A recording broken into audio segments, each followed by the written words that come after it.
তাই বলি। তাহলে রাগ যদি করতে হয় সেই জায়গায় রাগ দেখাও যেখানে রাগ দেখালে তোমার সাজবে। আমরা মুখে বলছি গরু আমাদের মা, গরু কাটা যাবে না। ভারত সরকার গরু কাটার জন্য যাদের লাইসেন্স দিয়ে রেখেছে সেখানে কি আন্দোলন করো না? তবে তো বুঝবো গরু আমাদের মা। যদি কোনো হিন্দু গরু বিক্রি করে দিচ্ছে কোনো মুসলমানের কাছে, তার চামড়া আগে ধোলাই করো, তবে তো বুঝবো গরু আমাদের মা।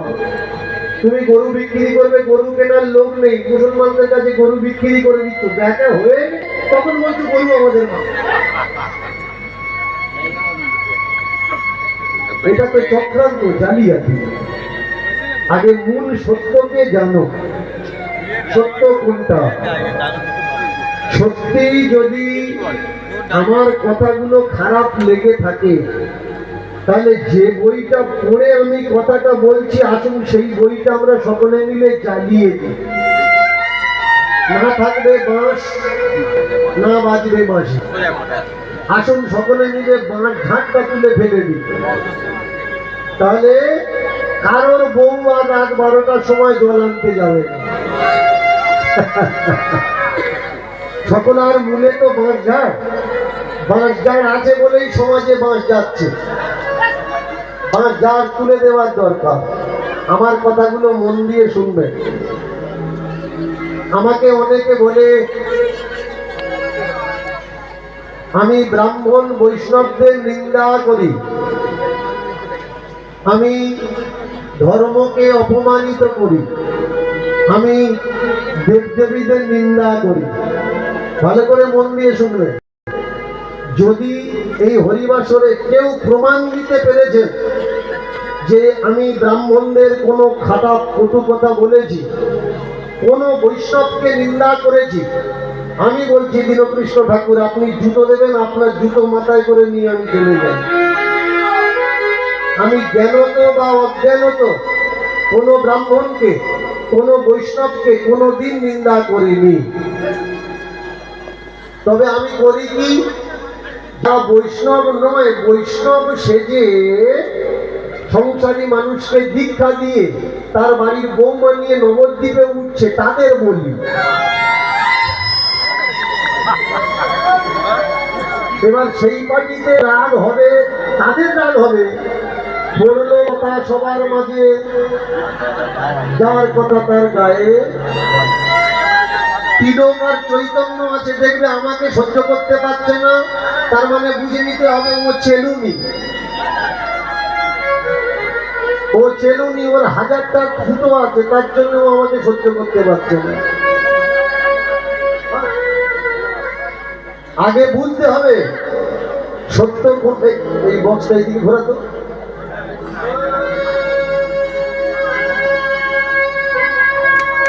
আগে বুঝতে হবে সত্য কোনটা আর মিথ্যে কোনটা। শুধুমাত্র ব্রাহ্মণের পদবি নিয়ে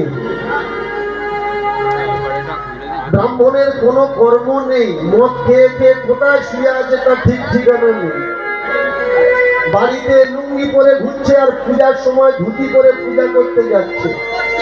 আমি সেই কথার বলছি, কারণ এরা যতদিন আমার সমাজে থাকে, যারা প্রকৃত ব্রাহ্মণ, প্রকৃত বৈষ্ণব, তাদের গায়ে কলঙ্ক লাগবে।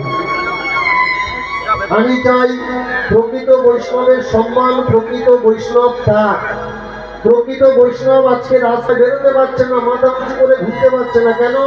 কিছু জোচ্চোর দালাল ঠকবার তারা বৈষ্ণব সেজে বিজনেস আরম্ভ করে দিয়ে। কিন্তু সত্যিই যে নিতাইকে ভালোবাসে, সত্যিই যে গৌরকে ভালোবাসে, যে ভিক্ষা অন্ন ছাড়া যার পেট চলে না, সে যখন কারোর বাড়িতে ভিক্ষা করতে যাচ্ছে, ওই যে দালালগুলো জায়গা খারাপ করে রেখেছে, প্রকৃত বৈষ্ণবকে শুনতে হচ্ছে কেন খেটে খেতে পারে না, ব্যবসা আরম্ভ করেছে। সত্যিই যারা ব্যবসা আরম্ভ করেছে তাদের বলার কেউ নেই, তাদের জন্য আমি আছি। কিন্তু সঠিক বৈষ্ণব যদি আপনাদের পাড়ায় আসে, গ্রামে আসে ভিক্ষার্থে, দোহাই সে যেন ব্যথা না পায়। প্রকৃত ব্রাহ্মণ যে, তার যেন কখনো কোনো সময় অসম্মান না হয়। বৃন্দাবন থেকে দেখতে পেলেন যে অনুভব করেন নিত্যানন্দ, অনুভব করলেন নিত্যানন্দ, আজ বুঝি শূদ্রের কপালে সূর্যোদয় হয়েছে। ব্রাহ্মণের ঘরে এক প্রাণ পুরুষের জন্ম হয়েছে, যে কিনা বলছে ব্রাহ্মণদের এই নিজেদের তৈরি করা নিয়ম এগুলো রাখা উচিত না, এগুলো শাস্ত্রের কোনো বিধান না। বৃন্দাবন থেকে তিনি চলে আসলেন, চলে আসার পর সাক্ষাৎ করলেন নিমাইয়ের সঙ্গে। নিত্যানন্দের সাপোর্ট যখন নিমাই পেয়ে গেল, সরে গেল এই ভিতুরা যারা গৌরকে ক্ষতি করব বলেছিল, তথাপি নিমাইয়ের মায়ের মন মানল না, বিষ্ণুপ্রিয়ার মন মানল না, এদের দিয়ে বিশ্বাস নেই। পেরিয়া রামাস্বামী বলেছেন, এটা আমার কথা নয়, একটা কেউটে সাপকে যদি একবারের জন্য বিশ্বাস করা যায় করবে, কিন্তু ব্রাহ্মণকে দেখে বিশ্বাস করবে না। এটা কে বলছে? এটা পেরিয়া রামাস্বামী বলছে, আমি বলছি। কারণ এরা কিছু ভি করতে পারে, কিছু ভি করতে পারে, যখন যে হাওয়া চলে এরা সেই রং নিয়ে নিতে পারে। এদেরকে বিশ্বাস করা অসম্ভব। সেই জায়গায় ভয় পেল নিমাইয়ের মা, যদি আমার ছেলেটাকে মেরে দেয়।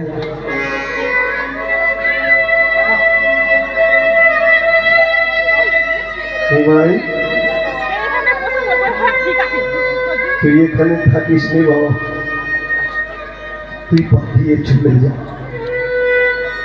আমি তোর মা বলছিল পালিয়ে চলে যা, তোকে মেরে দেবে বাবা, তোকে মেরে দেবে। গঙ্গার ঘাটে দোয়া গেল, কানাকানি হচ্ছে, শুনতে পেল, পালিয়ে যা, পালিয়ে। দাদা আমায় মারবে, যারা তোকে এক ঘুরে করে দিয়েছিল, যারা তোকে সহ্য করতে পারে না। আমি একটা ছেলেকে হারিয়েছি বাবা,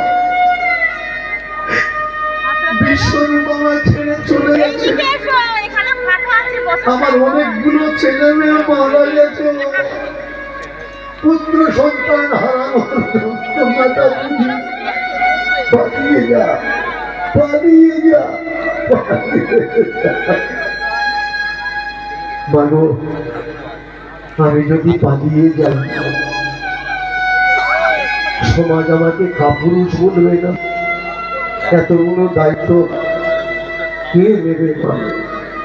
কে নেবে? মন দিয়ে শুনবে। চৈতন্য চরিতামৃত একটা ভক্তিবাদী কাল্পনিক গ্রন্থ, এতে বাস্তব ইতিহাসের পরিমাণ কম। গৌরকে কৃষ্ণ বানানোর চক্রান্তে চৈতন্য চরিতামৃত লেখা হয়েছে। গৌর কোন সময় কৃষ্ণ ছিলেন না। গৌর যদি কৃষ্ণ হতেন তাহলে অনেকবার গৌরের কাছে গৌরের মা বলেছেন, বাবা তোর দাদা কোথায় গেল একটু খোঁজ এনে দে না। তাহলে বলতে পারতেন না যে দাদা সন্ন্যাস নিয়ে অমুক জায়গায় আছে, চলো তোমার সঙ্গে সাক্ষাৎ করিয়ে নিয়ে আসে। শুধু তাই নয়, লক্ষ্মীপ্রিয়া মারা এলো, লক্ষ্মীপ্রিয়াকে কি বাঁচাতে পারতো না গৌর যদি কৃষ্ণ হতো? নিমাই জগামাধা লীলা করতে গিয়ে নিত্যানন্দের কপালে আঘাত হয়েছে বলে চৈতন্য চরিতামৃত বলছে নিমাই নাকি সুদর্শন চক্রকে আহ্বান করেছিল। তাহলে ব্রাহ্মণরা যখন তাকে এক ঘুরে করে দিলে, চার থেকে বেজাত করে দিলে, তখন চক্রকে ডাকলো না কেন? কেন বললো না যে আমি কৃষ্ণ? কেন বললো না আমি অবতার হয়েছি? গৌর না হয় ডাকতে পারলো না। যিনি মনে অদ্বৈতাচার্য, তিনি কেন জানলেন না, ত্রিশূল ধরলেন না? নারদ মুনি যিনি শ্রীবাস, তিনি কেন বললেন না? যে কথাগুলো আমি বলছি এই কথাগুলো নিমাইয়ের বাস্তব ইতিহাস। পাবেন কোন গ্রন্থ থেকে? ডক্টর নিহার রঞ্জন রায়ের লেখা, doctor Nihar Ranjan Chaitanya and his age বইটা পড়ে তাহলে মাটির মাইকে জানতে পারবে। কাহা গেলে তোমা পাই, कहाँ गेले डॉक्टर जयदेव बंदोपाध्याय লেখা कहाँ गेले তোমা পাই কে এই ডক্টর জয়দেব বন্দ্যোপাধ্যায় উড়িষ্যাতে গিয়ে যিনি উড়িষ্যার স্বর্গদ্বারে যদি কোনো ভক্ত গিয়ে থাকেন একটা হাত তোলা মূর্তি